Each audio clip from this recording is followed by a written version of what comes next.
it's Tommy Allen from TommyAllenMusic.com. This week we have the blues soul singer, Miss Kyla Brox. Come check it out.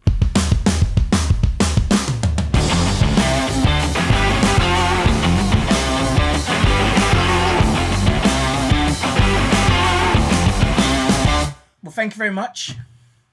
Thank you. Thank you for taking the time out after your birthday. So was it a good one? It was a good one. It was a good one. It was a little bit disappointing because we should have been in Thailand. We had a ticket to Thailand, and I was taking my mum. My sister was going to come, kids and dad. So I was a bit disappointed. Right. And then the sun stopped shining as well. So, but we still had a couple of people social distanced in the garden. 6. And, few gins. Blimey. Well, I jumped straight. I've done a little bit of research. So you're born in 1980 in Manchester. Is that right? Is that right? And then you started singing, I think I could find with your dad, when you was 12. Is that right? So yeah, was that the very first time? What was your first introduction then into music? I think the very first time I ever actually got on stage with my dad was when I was 3. Right. Okay. But it's just, like clapping and singing along a bit. But I knew from that age that I wanted to be a singer. So I always sang in choirs, and I was learning to play the flute from a young age. I sang classically as well. And then eventually I joined my dad's band when I was 12. Okay. So that's when you first joined it as like a member? Yeah, well, I just turned up at a gig one night with my auntie, and my sisters were doing backing vocals, and I thought, I can do that as well. So I jumped on stage. Didn't know any of the words of anything, but at that age, you're just brazen, aren't you? Yeah. And then from that moment on, that was it. So, really. So before that, who was you listening to then, music-wise? I guess my mum always played Stevie Wonder. Okay. That was one of the big influences growing up, and obviously my dad's a blues musician, so I was exposed to all of his music. My sisters were listening. I sort of grew up listening to sort of acid jazz and then some punk. There's a lot of Nina Simone, Etta James, all the usual blues artists as well. Right. But because I'm the youngest of 5, it was quite a big sort of melting pot of different genres going on. My brother was into heavy metal, and so okay. And being born in the 80s, obviously you would have been a sort of teenager in the early 90s. So what about Oasis? I loved Oasis. I'm a Manchester girl, aren't I? I remember going to see them at Main Road when I was 15, and it was absolutely amazing. Yeah. So because you're the same era, that sort of Britpop then. Yeah, I was, but I mean that wasn't all I was listening to. No. But I definitely did get bitten by the bug at that point. So did you have any vocal lessons? I did, yeah. I studied with an opera singer actually when I was a teenager. So that was an amazing experience actually, because as a child I always had a really deep voice. So whenever I'd been singing in choirs or anything like that, I was always given the alto part. I always, thought that I didn't have a high voice. And then very first lesson that I had with my opera teacher, she just opened up my voice. I remember doing these exercises, and she just kept going up and up and up the scale, and until I realised that actually I've got a very high voice, very big range. Right. So it's like I walked out of that lesson with a whole new voice. Okay. And how long was you with her for? I was with her for probably about 3 years, and she would have really quite liked me to go to the Royal Northern and study. I had lessons with her there, but she wanted me to actually enrol at the college. But by that point, I was already writing my own songs, and it just wasn't for me. But I was still glad of the training. Right. Okay. And how old was you then at that point? I stopped having lessons with her when I was 16. And and you was writing at that point. I started writing when I was a kid. Actually, I was really young. I think the first song that I wrote, I was probably 6 or 7. Right. So, but I think it was my 17th birthday. My dad got me my first guitar, and that was when I really started to be able to write songs. Previous to that, I'd sort of picked chords out on the piano and stuff like that. But when I got my first guitar, that was when I really started to be able to write full songs properly. Okay, so what do you know on the guitar then? I'm rubbish on the guitar. I played it every day for years, and I didn't get that much better. I've always used it as a tool for writing. But then when Danny and I got together when I was 21, he's just such an amazing guitarist that it just sort of took the back burner really, and I almost never pick it up now, which is shameful. But I can still strum a few chords, and actually once a year I do a couple of gigs for one of my friends who runs an open mic night, and he has like a special guest each week, and so every year I do a couple of those playing the guitar, which really freaks me out. Well, it's good. It's a great tool to write on. So if you don't, it's brilliant, and I'm just not that confident. So, but it's always good to step out of your comfort zone and do a few songs solo without the hubby. So I got you down. The first recording I could find was 1998. I guess that's with your dad's band, the Bronx Gang, Carla, Jane, and Victor. Yeah, the Brox Gang. Yeah, that was in France. That was recorded in France. My dad was living in France at the time. Was that your first recording?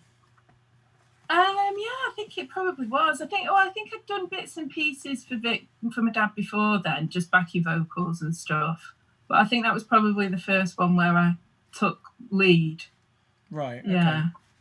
Yeah, I can't see, because previous to that, my dad used to put out tapes, cassettes, Yeah. So I'd definitely feature on a few of those, but whether they're any knocking round, I don't know. And then I found a gap then from 2001, and then from your album Gone in 2007. What happened in that period between 2001 and 2007? Well, actually, we did record Window and Beware. That was 2003, I think. We released both of those then. And Coming Home, 2004. Right. They're not on your website, though, are they? They're not on my website anymore because we haven't got them anymore. I don't even know if I've got a copy of them, but they are out there somewhere. They do exist. I think you can still, at least Coming Home is on Spotify and stuff. Right. So that was like my first album of all originals. Okay. And that's with you and Danny, is it? The solo stuff? Not solo, but the duo? It's with the band at the time. Okay. That was probably around the same time that I first met you, actually. Yeah, we met in sort of North Chester somewhere. It was, and it was that village hall. But you was doing it as a duo. Did I? Yeah, I think so. Because you, Right. That's the first time I met you. And then. But I met you a few times. It was last time I met you was Ealing, wasn't it? It was. Yes, it was. That great. And I think Banbury as well. Yeah. Possible. Yeah. But no, you sounded good because we was on similar times at Ealing. Yeah. So I could hear. It's always the way. Yeah, but it's fun there. It's a good gig. It's just getting all your gear through the park, isn't it? Yeah. Like wheeling your amp through and stuff. It's like. The joy of being a singer and flautist. Not much to carry. So the new one that you've got out is Pain and Glory 2019, which seems to be doing really well. Some good reviews and number 1 on the IBBA charts. So how's that feeling? Yeah, really good. I'm really proud of it. I think it's the album that I've always wanted to make. I got my brother in to produce it, which has been a dream of mine for a time. Worked with all the amazing musicians that I wanted to work with. So it's normally we work as a 4-piece, either as a duo, just Danny and I, or a 4-piece, drums, bass, guitar, myself. But for Pain and Glory, we sort of augmented it with keys and horns, a little bit of harmonica here and there. So yeah, it's that, full big sound. Cost a lot of money, but it was worth it. That's good. Where'd you record it? We recorded it at a place called the Chairworks, just outside of Leeds. Oh, okay. Great studio. We just stayed there for a week, residential. So it's hard when you got the kids to sort of find the time in bits and pieces. So it was easy for us to sort of leave them with the grandparents for a week and go and do the recording that way. Yeah. Did they mix it there as well? They mixed it there, yeah, and then it was mastered down in London. Is that Fluid? Fluid, yeah. Yeah. No, it's good. So what's different from this one then, in your eyes, to the previous one, other than the extra sort of instruments you've added? Well, the previous one, Throw Away Your Blues, that was consciously quite stripped back and chilled. It was recorded very much as a reflection of what we are as a live band, really. Sort of a hyper-real sound where you feel like you're really in it. And I think the material was probably a little bit more strictly blues on Throw Away Your Blues compared to Pain and Glory, I'd say.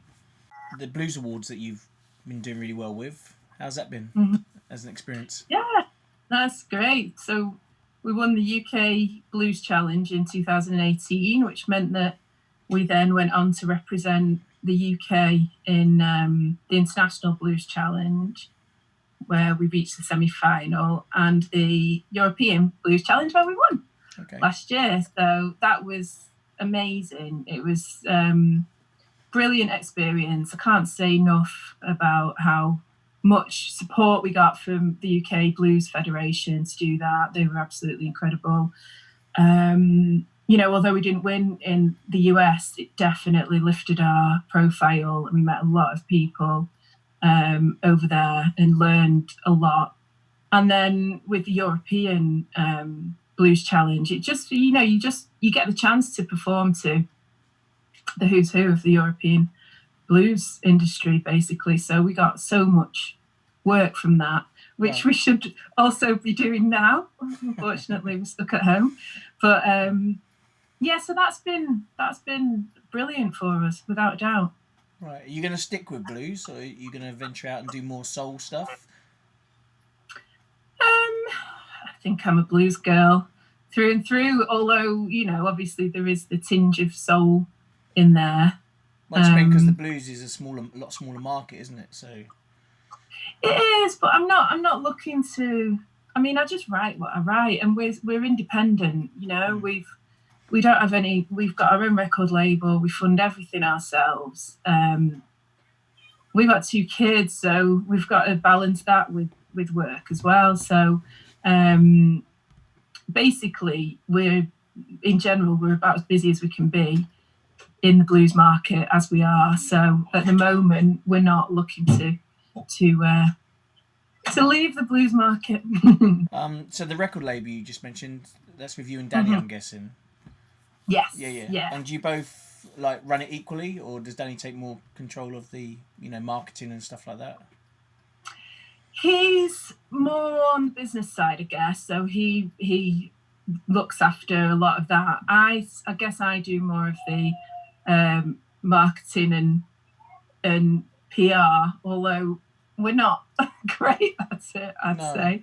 I don't know. I think I use social media and stuff as much as I can, but I think I still got a lot to learn in that area. We do hire people to help us with PR as well. And marketing. Marketing, yeah. So, but yeah, generally Dan deals with most of the business side of things. So that's the Pigskin Records, yeah? Yeah. Where's the name come from? When I was a kid, my brother used to call me Pig, and I called him Hog. Oh, right. So, I've got a bit of an obsession with pigs. I've got pigs around the house and stuff like that. So what's your method for songwriting? Varies really. Sometimes, as I say, I'll sit down with the guitar and sort of flesh out a song that way, and then give it to Dan, and he transforms it. Or, sometimes Dan will just be playing something and I'll say, oh, that sounds good, riff or whatever, and we'll work from there. Often I'll get a lyric idea and we'll just literally sit down and say, right, let's write a song. And then it comes or it doesn't. Usually it does, actually. We write pretty well under pressure. It seems like since we've had children, it's less of this sort of organic writing. We have to sort of schedule it into our day. Do you do any warm-ups and warm-downs before your gigs? No. You don't? I'm really bad. I might do a few or something, but generally, no. And I usually sort of try and start the set with a song that will warm my voice up a bit, that isn't too taxing. But yeah, I know that I should be better in that respect, but it works for me, so yeah. I just if you had any tips for young female singers that are starting out for the vocals and stuff. I just literally sang all the time. I sang to everything that I could, learning to use my voice and find my own voice. I still sing a lot just around the house. So I guess I'm always warming my voice up by just singing along to stuff or whatever's in my head. But I just say sing. That's my own. Get plenty of sleep and drink lots of water. Okay. You do that honey, hot honey and lemon, ginger? I don't even do that. No? I drink. You're a rebel. Beer. Who's your top 3 essential female vocalists then? Top 3, wow. Of all time. James. So say that again. Of all time, obviously. All time. Yeah. Etta James, Nina Simone, and probably Coco Taylor. Okay. What is it about Coco Taylor then? For me, she just embodies the blues, and she puts everything into it. When she's singing, she's absolutely in the music, and she doesn't hold back. So I love that about her. Nina Simone, I love the emotion in her delivery and the way she could take a song and instantly make it her own. I really, really have been inspired by that. And Etta James just had the full package, really, didn't she? Yeah. Just amazing.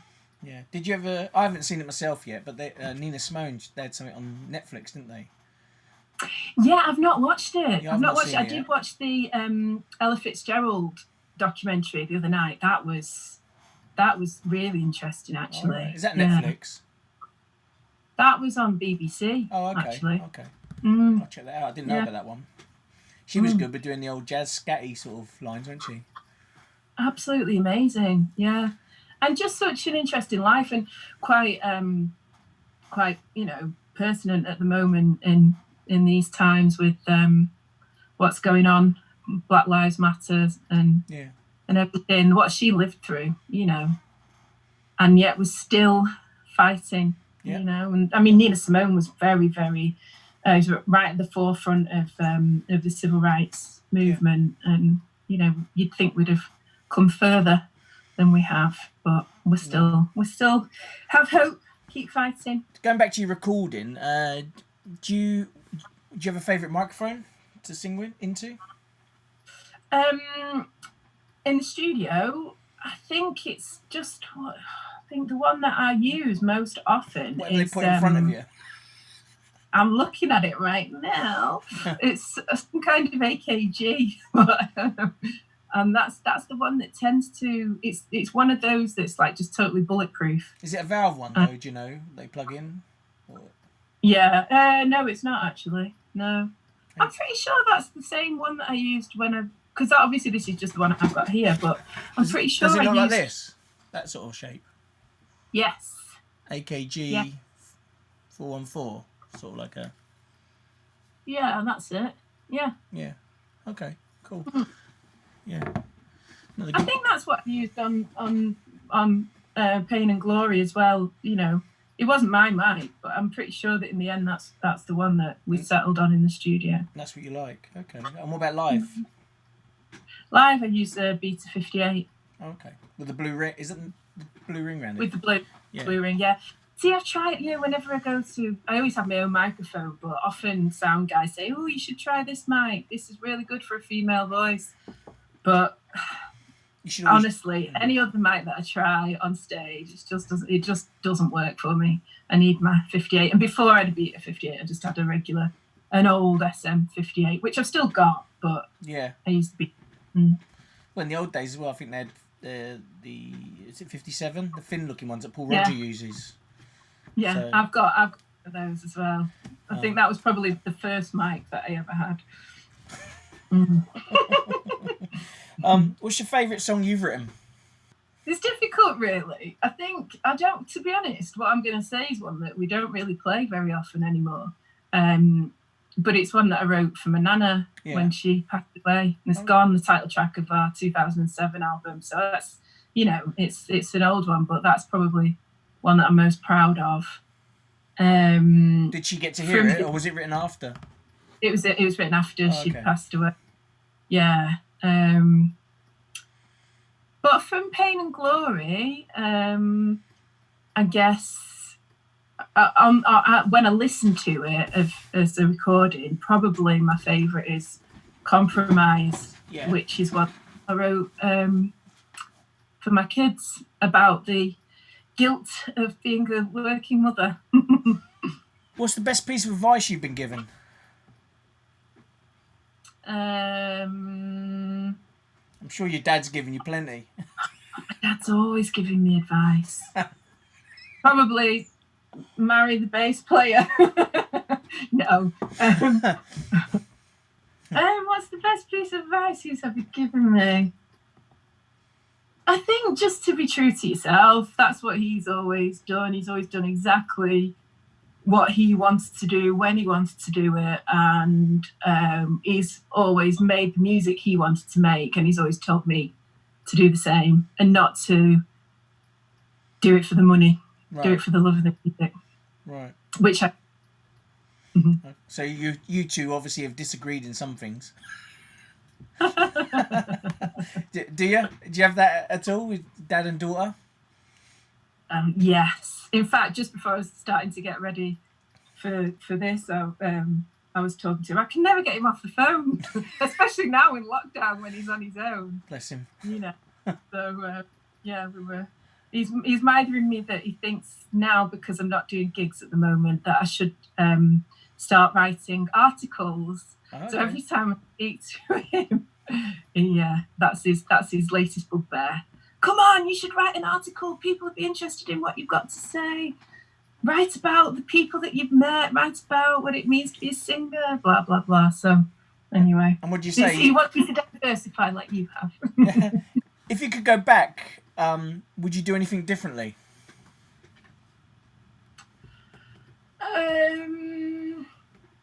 That you can say live on camera.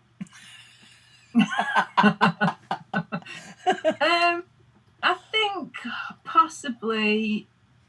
I mean, it goes back to this whole mother guilt thing. Yeah. I would probably take a bit more time off with my babies. Yeah. When they were big, instead of just bringing them everywhere with me, I'd just spend a bit more time at home. I mean, they were with me all the time, but it's different when you're gigging. The stress of it. Yeah. Mm-hmm. But do you ever have it where you got them all the time and then you think, I wish I was gigging? What, like right now? Exactly. You think the opposite. There's no middle ground, is there? No. When you're not with them, you want them, and when you're with them, you're like. Argh. Yeah, exactly. But they're brilliant. They're brilliant, and I am, even though I'm craving gigging again. I do wonder how I'll leave them. You know, after having had this intense time just together in the house. It's yeah. Well, can't Sadie come on the road and do some lifting? Well, she has to go to school, doesn't she? That's the problem. Oh, summer holidays. Yeah. Yeah, in fact, this time, when for her birthday last year, she came to Switzerland with us, so it's almost exactly a year ago, and that was brilliant. But she loved it. She had she had a great time. Did she say she's up till like 1 a.m. dancing? Did she want paying? Sorry? Did she want paying? Did she do any? She at the age where she's bartering for? If we ever bring our kids to our gigs, which we do, you know, when we can, and they're selling CDs, they always want a cut. Oh my gosh, they drive a hard bargain. Also, if you go back in time for one day, what day would you go back to? I mean, this is historical. Is there any day in history that you'd like to go back and see? I think I'd love to experience one of Martin Luther King Jr.'s speeches. Oh, okay. That would be incredible. And apart from that, you know, there's so many people whose music I would love to see. I tell you what, I would love to be at that TV gig show thing that happened with B.B. King, Shaka Khan, Gladys Knight. Oh yeah, with Steve Rivell and Albert King. Yes, yeah. Exactly. I would love to be there. Yeah. Oh my God, that would be amazing. They've never done anything like that since, have they? No, like with all them greats like that. Phil Collins, but Billy Ocean won it, Chaka Khan. Yeah. And Gladys Knight, she's not one I like. She was on there as well. Yeah. That's James. Yeah, with Dr. John, she done A Rather Go Blind, wasn't it? Yeah. Yeah. What an amazing lineup. Yeah, I know. So, is there any books you're reading at the moment? I'm actually, at the moment, I'm reading a book about a Holocaust survivor, her story. It's called The Choice. Okay. It's amazing. Very interesting. Yeah. And if you get any of that magical stuff called free time, do you have any hobbies or stuff you do other than music and being a mum? I love reading, so I read a lot. I got a lot of jigsaws for my birthday. Okay. Of any pictures, or are they specific pictures? Or? They're just jigsaws. I like that. What else do I do? I'm a real foodie. I love food, but I love eating food more than I love cooking it. And okay. That's when I married Dan, because he's a great cook. Okay. So yeah, normally if we get a spare moment, we like to go for a nice meal. Yeah, that's good. Are you living in Manchester still, or? Yeah, so we live on the outskirts of Manchester, out in the hills. So where do you recommend over that way for food? Going out and eating? Where do I recommend? Yeah. Well, I mean, there's loads of great places in Manchester, but just around the corner from where we are, there's a brilliant restaurant called The White Hart, which is where we go mostly. It's really nice. What village is that really in? Really nice. Sorry? What village is that in then? Because there'd be hundreds of White Harts that people look. It's Lydgate. Lydgate, okay. And they do good food there? Yeah. Yeah, they do. And that's, you know, we can basically walk there. It's a long walk, but it's a nice walk. Yeah. Because we're just up the hill, so. And it's pub food, is it, or? It's like, I guess you'd call it gastro pub. Okay. But very high end. It's nice. What CD's playing in your car today? I'm absolutely obsessed with Southern Avenue. If you've not heard them, you need to. They're so good. They're from Memphis. Right. And we met them last year at that festival in Switzerland that Sadie came to, that I was just telling you about. They're brilliant. I've met them a couple of times since. And yeah, if I'm in the car, that's what I'm listening to usually these days. Do you have a Desert Island disc?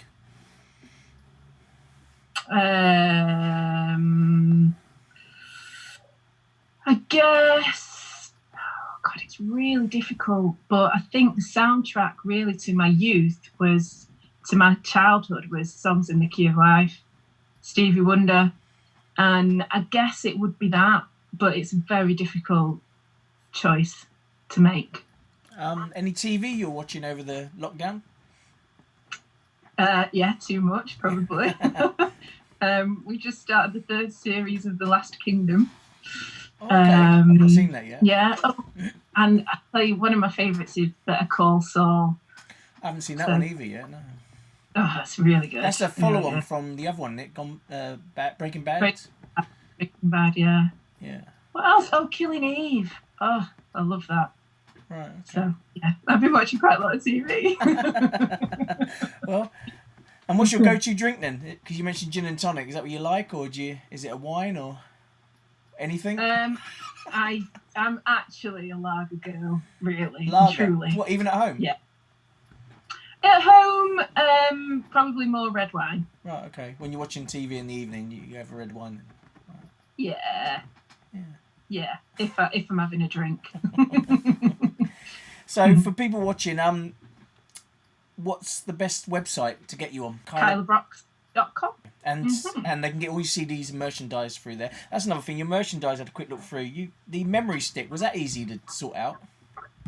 Yeah, that was interesting actually. Basically, what we ended up doing is ordering them blank. So they're really, really nice because they're wooden and they've got our logos on them. So they look beautiful, but we still have to upload them with the gear from our end, like whatever we want to put on them. Sitting there with like 500, putting them in.